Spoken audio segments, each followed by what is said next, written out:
Hello friends, and once again welcome back to another video here for you on Life's Biggest Questions. I'll be your host, Jared Bronstein, and you need to make sure you're not only subscribed, but you also ring that bell so you can be notified of everything we question. Before we jump into this video, I want to know, are you afraid of clowns? Why or why not? Personally, they never scared me. I actually found a box in my room a few years back that had a bunch of mini clown statues and toys from when I was a baby. I always saw them as friendly, fun beings, or so whatever you want to call them. But others are absolutely petrified when it comes to clowns. And come to think of it, dependent on the clown, I'm sure I would be too. More specifically, if I ran into Pennywise, the clown from the movie It, I'd definitely be traumatized for life. If I lived to tell the tale, of course. So as Halloween creeps up on us, and with the release of the sequel to It, we decided to ask the question, what if Pennywise the clown was real? Now, for those of you that don't know or haven't seen the movie It, or read the novel written by Stephen King in 1986, I'll do my best to give you a summary without any spoilers. An evil entity morphs into its victim's biggest fears or phobias to hunt its prey. More specifically, Pennywise the dancing clown is one of the many forms this evil entity takes to attract younger children, which is believed to be the entity's preferred prey. The novel It told between two periods, one where the main characters are children, and then when they're much older. That's why there is a sequel to the film, which is currently in theaters. However, the novel was made first into a television miniseries starring the GOAT, Tim Curry, as Pennywise the clown. It's also been adapted into a TV show, aside from the two feature films that have most recently been released. If you haven't seen the films, either the original or the new one, I'd highly recommend,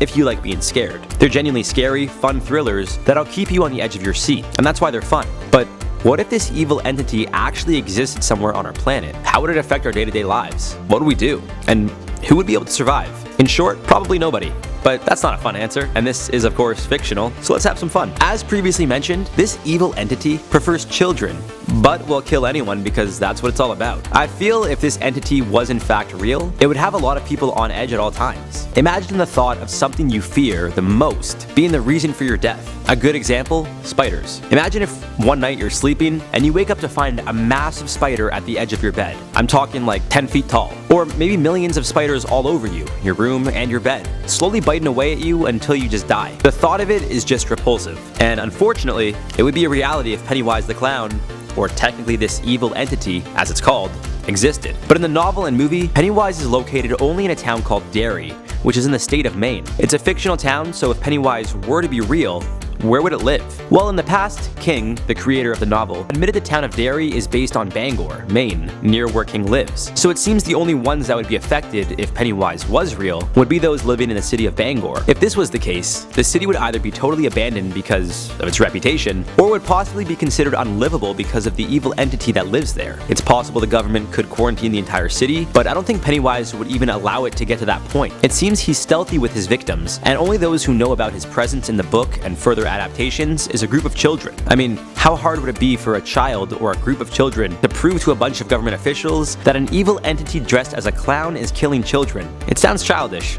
No pun intended. The pun was intended. So assuming that no one believes that this entity is the reason for all of these crimes, the city of Bangor would either have a ton of cold cases or would have innocent people be accused of crimes they didn't commit. Government officials and local police enforcement would waste their time and money on trying to hunt down criminals that in a sense don't exist. And the case of missing children in the city of Bangor would most likely deter people from starting families in the city in the first place. But again, there wouldn't be much of an explanation for these missing children who would eventually turn up dead, other than someone innocent being blamed for the crime. Now fortunately, it seems only one city would be affected by this. If eventually the city was abandoned, it wouldn't be an issue for anyone. But with no explanation for the random disappearances, I don't think people would abandon a city just because. It could, however, make living in Bangor much cheaper than any other state or city in the USA, because I do strongly believe many people wouldn't want to live there. Of course, there's also a possibility that the town is just full of adults, although Pennywise doesn't have a problem killing adults either. One way or another, I think it's safe to say the city of Bangor would suffer the most, unless these children figured out a way to stop Pennywise, which would be quite difficult. It seems the evil entity would be responsible for claiming the lives of as many people as it wants, until it's ultimately stopped. So how could they stop Pennywise the clown? Well, his whole being is fear-based. So if you're afraid of werewolves, and you know silver bullets kill werewolves, that's how you'd be able to kill the entity of Pennywise if he took the form of a werewolf. You also have to believe that you can kill Pennywise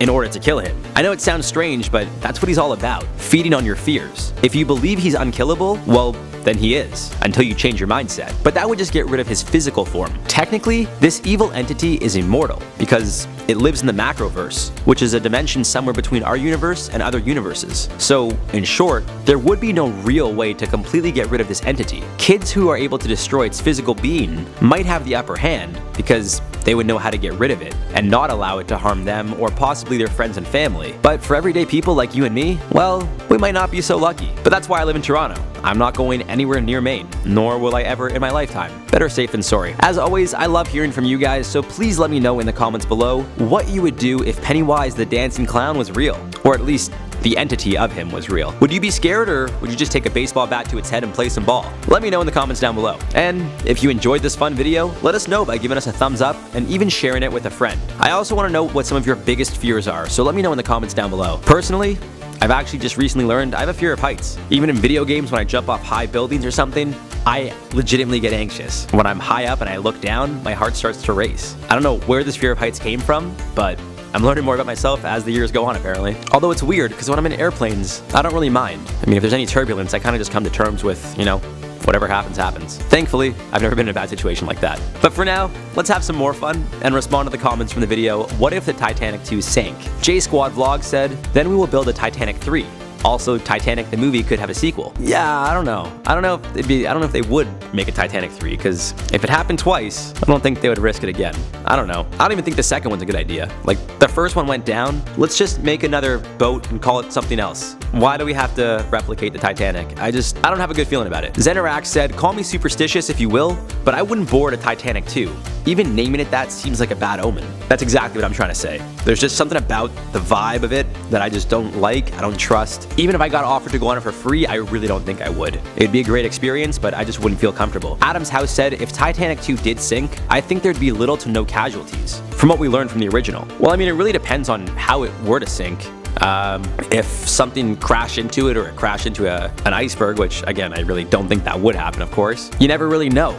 Maybe some people would fall off the boat and drown if they can't swim, or die of hypothermia. Of course, I'm sure because of the technology and how far advanced we are, there would be plenty of lifeboats and safety precautions that make sure that there are enough lifeboats and preservatives and ways to make people, survive a crash. But again, it really depends on what would cause the crash or for it to sink in the first place. If something's faulty and the ship were to split in half, I mean, maybe the person standing where it splits wouldn't be so fortunate. We really don't know. Again, it's all hypothetical, and I really do hope that when it does set sail, there are no problems. Which I don't think there will be, but still, just something about it seems unsettling. And that does it for this one, guys.